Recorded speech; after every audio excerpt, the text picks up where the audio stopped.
អ្នកណាគេបើចង់ទៅរុំម៉ាពីខូបនៅផ្ទះហើយឃើញមកឆ្ងល់ទៅណាទេគ្រាន់តែដើរទៅក្រោយផ្ទះហើយស្លឹកមើលទៅតាមគុំស្វាយទៅឃើញហើយស្រឡាញ់ណាមួយថ្ងៃនៅតែនឹងឯងបងប្អូនហើយស្រឡាញ់ផ្លែស្វាយហួរបើឃើញផ្លែល្អអញ្ចឹងដើមតូចទៀបទេ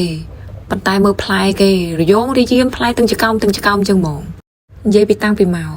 ឃើញស្វាយតាំងពីទៅចេញផ្ការហូតដល់ចេញក្តាប់ចេញផ្លែដើរក្បែររហូតក្បែរមើលអត់លុះថ្ងៃទេឥឡូវក្បែរស្វាយទុំព្រាតបាត់ហើយនិយាយពីចូលចិត្តស្វាយញ៉ាំស្វាយអត់ធុញសោះមិនថាស្វាយក្តាប់ស្វាយទុំទេចូលចិត្តតែទាំងអស់ហើយមកដើមតូចនេះផ្កាបន្តទៀតហើយថាបើមកខាងនេះមានស្វាយញ៉ាំអត់ដាច់ទេចុះបើស្វាយផ្កាផ្លែបន្តរហូតនេះឃើញក្តាប់តូចមកទៀតណាហើយមើលដើមគេតូចទៀបចឹងឯងបងប្អូនតែមួយឆ្នាំ2ឆ្នាំអីឲ្យផ្លែមកស្អាតបើអត់តន់អស់ចិត្តទេយើងដើរទៅមើលខាងនោះទៀតថាមកជួខាងនេះសតតែស្វាយទៅដាំថ្មីទាំងអស់ហើយក៏បានផ្លែញ៉ាំអស់ហើយមានដើមខ្លះគ្រាន់តែឃើញដើមហើយគួរអស់សំណើព្រោះវាចេះតែចេញផ្លែអត់គិតខ្លួនចាំមើលខាងនេះបដាអស់សិនចាស្វាយនេះហៅថាពូជស្វាយលហុងឬក៏ពូជស្វាយគីឡូព្រោះវាអស់ធំប៉ុនលហុងអញ្ចឹងណាគេថាពូជស្វាយហ្នឹងណាមួយផ្លែ1គីឡូអត់បាត់ទេហើយសាច់វាស្រួយស្រាប់គ្រាន់តែមកសានេះខ្ញុំអត់បានភ្លក់ទេអាឡ័យតែដើរញ៉ាំផ្លែស្វាយផ្អែមស្វាយទុំហ៎អញ្ចឹងអាផ្លែមួយយ៉ាងនេះទុកម្លាយសិនមកខាងនេះបងប្អូនមើលមកដើមនេះហ่ะ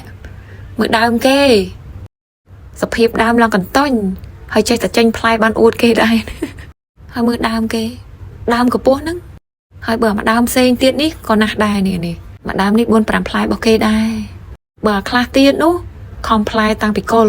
គ្មានណាគេបេះតាណាទៀតបានអីមិនអញ្ចឹងបើស្វាយជុញហើយបើពូជផ្លែខាងនេះស្វាយខ្ទិះផ្អែមបើនៅខ្ចីអត់សូវផ្អែមទេផ្លែនោះផ្លែតាមពីងទឹកអីក៏មិនទុកកន្លែងអសល់ដែរបើនិយាយពីសាច់វាផ្អែមហើយស្រួយស្រាប់គ្រាន់តែប៉ះចុងកបិតបន្តិចក៏ប្រេះដែរហើយបើឆ្ងល់ថាដើមស្វាយនេះទៀបទេប៉ុន្តែមានផ្លែល្អម្ល៉េះដោយសារតែដើមស្វាយទាំងអស់ហ្នឹងយើងផ្សាំ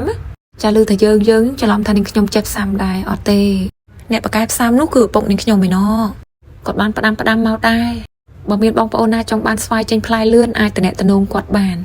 គាត់ប្រកាសជូនតនចិត្តមកហើយបានផ្លែមកដូចនាងខ្ញុំបង្ហាញអញ្ចឹងទោះដើមតូចទៀបប៉ុណ្ណាឆាប់បានផ្កាផ្លែយើងបានញ៉ាំហើយរឿងផ្លែហ្នឹងក៏តនចិត្តទៀតមួយឆ្នាំទល់មួយឆ្នាំគឺថាចេញផ្លែចេញផ្កាប្រដាក់គ្នារហូតបើសួរថាដើមប្រកាសអញ្ចឹងមានផលប៉ះពាល់អីដល់សុខភាពទេអត់ទេ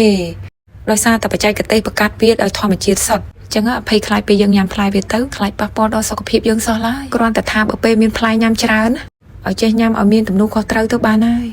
តែញ៉ាំច្រើនគឺរាច់អៀកតែប៉ុណ្្នឹងឯង